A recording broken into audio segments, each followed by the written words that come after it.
கர்த்தருடைய பரிசுத்தநாம ஸ்தோத்திரம். திரும்பவுமாக இந்த வாய்ப்பு இந்த பரிசுத்த சேனை உலகத்தில் இருக்கிற அனைவருக்கும், அதை பொறுப்படுத்த நடக்கிறவர்களுக்கும் கர்த்தருடைய நாமத்தினாலே வாழ்த்து தெரிவிக்கிறேன். இந்த நேரத்தில் நாம் சங்கீதம் 90:14 நாம் தியானிக்கலாம். திருப்தியாக்குகிற ஆண்டவர் என்ற தலைப்பில் நான் சில வசனங்களை உங்களுக்கு முன்வைக்க விரும்புகிறேன். சங்கீதம் 90:14 மோசே சங்கீதம்.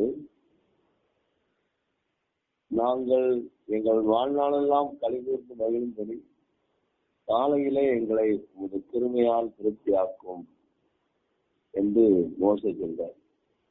வாழ்நாளெல்லாம் மகிழ்ந்து கழிவுவதற்கு, வாழ்நாளெல்லாம் சமாதானமாக சந்தோஷமாக வாழ்வதற்கு நாம் காலைதோறும் கர்த்தரை தேட வேண்டியதாக இருக்கிறது. காலையிலே கர்த்தருடைய சமூகத்தை தேடுவது ரொம்ப அருமையான ஒரு நல்ல பழக்கம். இதை நம்ம தினந்தோறும் வாழ்நாள் முழுவதும் இந்த சத்தியத்தை கடைபிடிக்கணும். வேதம் சொல்லுது, காலைதோறும் கர்த்தருடைய கிருபை புதிதாக இருக்கிறது. இந்த கிருபை இல்லாம நம்மால வாழவே இயலாது. நம்ம வாழ்க்கையில நம்ம சம்பாதிக்க வேண்டிய முக்கியமான ஒரு காரியம் என்னதான், அது பணம் இல்ல, தேவனுடைய கிருபை தான். தேவனுடைய கிருபை தான் நம்ம வாழ்க்கையிலே நமக்கு அவசியமா இருக்கிறது. அவருடைய கிருபை நமக்கு போதுமானதா இருக்கிறது. அவருடைய கிருபை ஜீவனுள்ள நாளெல்லாம் நம்ம பின்தொடர்கிறது என்று சங்கீதக்காரன் சொல்றார். ஜீவனுள்ள நாளெல்லாம் உங்களுடைய கிருபையும் நன்மையும் என்னை பின்தொடர்கிறது. அவருடைய கிருபை நம்ம கால் சறுக்குகிறது என்று சொல்லும்போது தேவனுடைய கிருபை நம்ம தாங்குகிறது. நாள் வரைக்கும் நம்ம ஊழியத்துல நிலைச்சிருக்கிறோம், அவருடைய பாதையில நிலைச்சிருக்கிறோம் அப்படின்னா கர்த்தருடைய கிருபை தான். கிருபையினாலதான் நம்ம ரட்சிக்கப்பட்டோம், கிருபையினாலதான் வாழ்ந்து கொண்டிருக்கோம். கிருபை தான் நம்மளை தாங்கி நடத்துகிறது. அந்த கிருபை தான் நம்மளை கடைசி வரைக்கும் காக்கிறது. வேதம் சொல்றது, கர்த்தருடைய கிருபை நம்மை சூழ்ந்து கொள்கிறது. அவரை நம்புகிறவனையோ அவருடைய கிருபை சூழ்ந்து கொள்கிறது. இந்த கிருபை சோத்திரத்தினாலே பெறுகிறது என்று வேதம் சொல்லுது. வாழ்க்கையில நம்ம எவ்வளவு நேரம் சோத்திரிக்கிறோமோ அவ்வளவா நம்முடைய கிருபை நம்ம வாழ்க்கையில பெறுகிறது. காலைதோறும் அந்த கிருபை, ஒவ்வொரு நாள் அந்த கிருபை புதுசா நமக்கு கிடைக்கும். நீங்க இந்த காலையில கர்த்தரை தேடுவது ஒரு ஆனந்தமான அனுபவம். நானும் என் வாழ்நாள்ல ரசிக்கப்பட்ட நாள்ல இருந்து கூடுமானவரை காலையில நான் விடாமல் தேடிக்கொண்டுதான் இருக்கிறேன். கர்த்தருடைய கிருபை நம்மை தாங்கி ஆதரிக்கிறது. இந்த கிருபை திருப்தி ஆக்குறது. கிருபையினாலே என்னை திருப்தி ஆக்கும். நம்ம மனசு நம்முடைய உள்ள தேவனுடைய கிருபையினால ஸ்திரப்படணும், கிருபையினால திருப்தி ஆக்கப்படும்.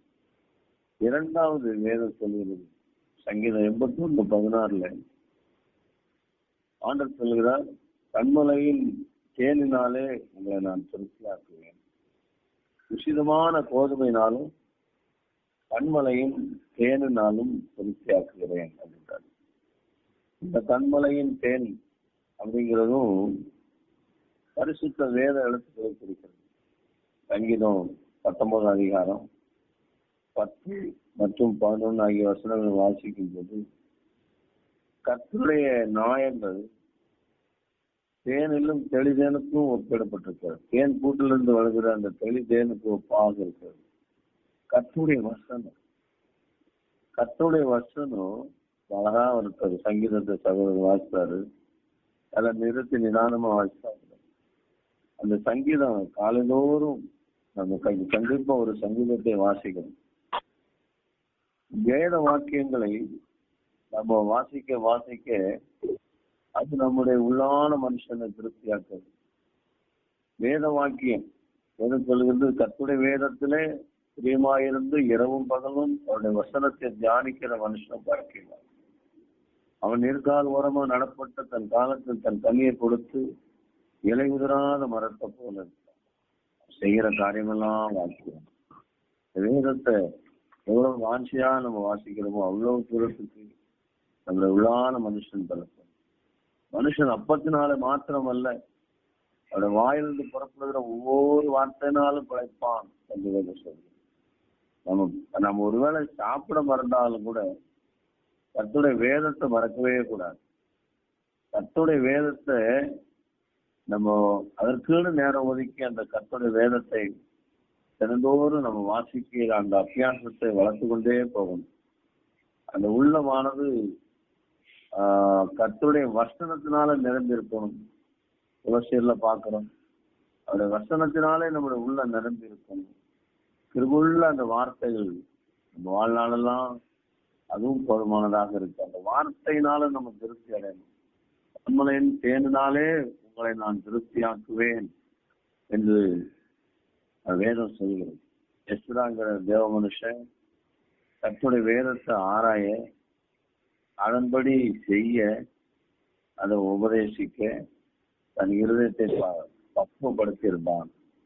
எஸ்ரா படித்து தேறினான் என்று சொல்லுகிறது. படித்து தேறின அந்த வேதத்தை படித்து தேறின எஸ்ரா என்று எழுதப்பட்டிருக்கிறது. அவங்க காலத்துல இவ்வளவு வேத புத்தகங்கள் இல்லை. நமக்கு இருக்கிற அந்த 66 புத்தகங்கள் அவங்க காலத்துல இல்லை. அந்த கொடுக்கப்பட்ட அந்த கொஞ்சம் புத்தகங்களை கூட அவங்க அவ்வளவு வாஞ்சியமா படிச்சாங்க. தாவீது ராஜா காலத்துல கூட அவங்களுக்கு புதிய ஏற்பாடெல்லாம் இல்லை.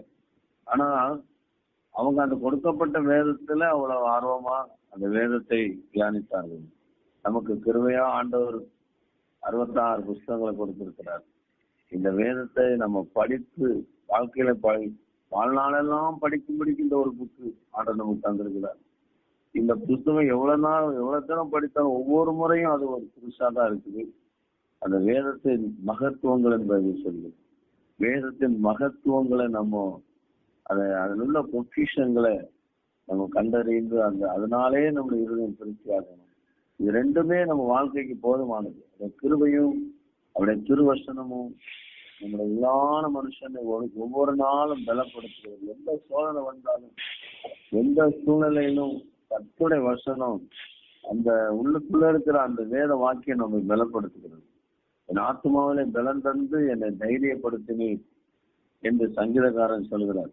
அவருக்கு ஏற்பட்ட எல்லா நெருக்கத்திலும் சவால்களிலும் பிரச்சனைகளிலும் அவரை திடப்படுத்தினது அந்த தேவனுடைய திருவசனம். தேவனுடைய பிள்ளைகளே, நம்ம இந்த வார்த்தையை மறக்கவே கூடாது. வேத வாக்கியங்களை நம்ம தினந்தோறும் வாசிக்கணும். தினந்தோறும் அதுக்கான நேரத்தை ஒதுக்கி இதுல நாம் கவனமா இருக்கணும். மூன்றாவதாக பரிசுத்த வேதம் சங்கீதம் 65:4 உடைய வீட்டின் நன்மையினாலே திருப்தி ஆக்குவா என்று எழுதப்பட்டிருக்கு. அவருடைய பிரகாரங்கள் வாக்கமா இருக்கும்படி தெரிந்து கொண்டு சேர்த்துக் கொள்ள ஒரு மனுஷன் பார்க்கிறார். அவருடைய வீட்டின் நன்மையினால் அவர்கள் திருப்தி ஆவார்கள். கர்த்தருடைய வீட்டின் நன்மைகள், கர்த்தருடைய வீட்டுல ஆண்டவர் வைத்திருக்கிற நன்மைகள் வேதம் சொல்கிறது. யாத்திராமத்திலே கர்த்தருடைய வீட்டுக்கு போகிறவர்களை அவர் சந்திக்கிறார். கர்த்தருடைய வீட்டுக்கு போறவர்களுக்கு அவர் கிருபை அளிக்கிறார். கர்த்தருடைய வீட்டுல ஆண்டவர் அவருடைய பிள்ளைகளை ஆசீர்வதிக்கிறார். இவ்விடத்திலே நான் ஆசீர்வாதத்தையும் சமாதானத்தையும் கட்டளையிடுவேன் என்று ஒரு தேவாலயத்தை குறித்து எழுதியிருக்கிறது. தேவனுடைய வீட்டுக்கு போற போதெல்லாம் நமக்கு ஆசீர்வாதமும் சமாதானமும் இருக்கிறது. எரேமியா 31:12 சீயோனின் உச்சியிலே அவர்கள் கெம்பீரிப்பார்கள், நான் அளிக்கிற நன்மையினாலே அவர்கள் திருப்தி ஆவார்கள் அப்படின்னு சொல்லிட்டு சில நன்மைகளை சொல்லுகிறேன். கோதுமை, நான் கொடுக்கிற கோதுமை, நான் கொடுக்கிற திராட்சரசம், நான் கொடுக்கிற எண்ணெய், நான் கொடுக்கிற கண்டுக்குட்டிகள், ஆட்டுக்குட்டிகள், இப்படிப்பட்ட நன்மைகளால அவர்கள் திருப்தி ஆவார்கள். இது ஒன்னொன்னுக்கும் ஒரு ஞானார்த்தம் இருக்கிறது.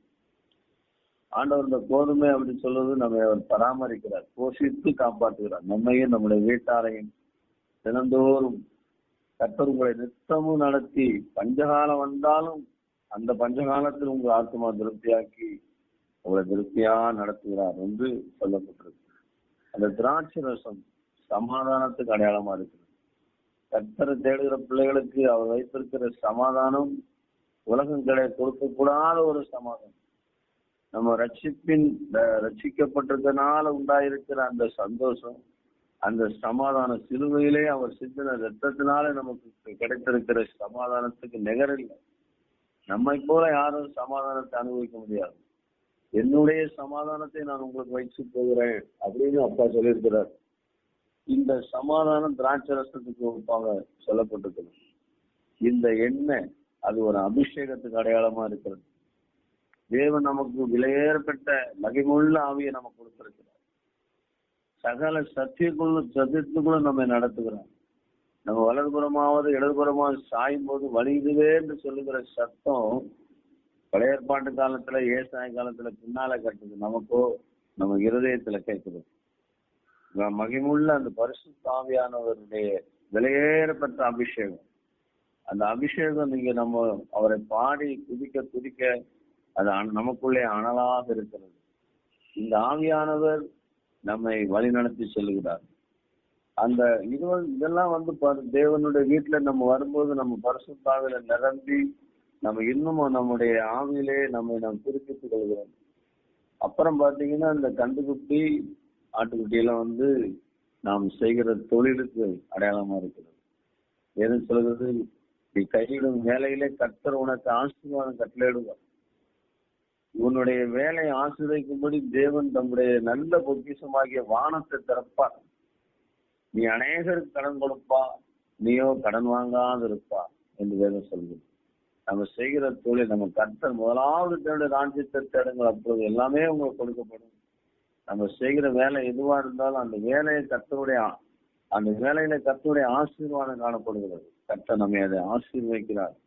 அவர் ஆசீர்வதிக்கும் போது நம்ம மற்றவங்களுக்கு உதவி செய்யத்தக்கதாக ஆண்டவர் நம்மை ஆசீர்வதிக்கிறார். நிரம்பி வழியத்தக்கதாக ஆசீர்வதிக்கிறார். வானத்தின் பலகைகளை திறந்து இடமில்லாத அளவுக்கு ஆசீர்வதிக்கிறார். அது மாத்திரம் இந்த ஆசீர்வாதம் நமக்கு உள்ளே தங்கி இருக்கிறது. அந்த ஆசீர்வாதம் அடுத்தடுத்து நம்முடைய சந்ததி கலந்து வருகிறது. கர்த்தர் தாமே நம்மை ஆசீர்வதிப்பாராக. வாய்ப்பு கொடுத்த அனைவருக்கும் என்னுடைய மனமார்ந்த நன்றி தெரிவிக்கிறேன். கர்த்தருக்கு ஸ்தோத்திரம்.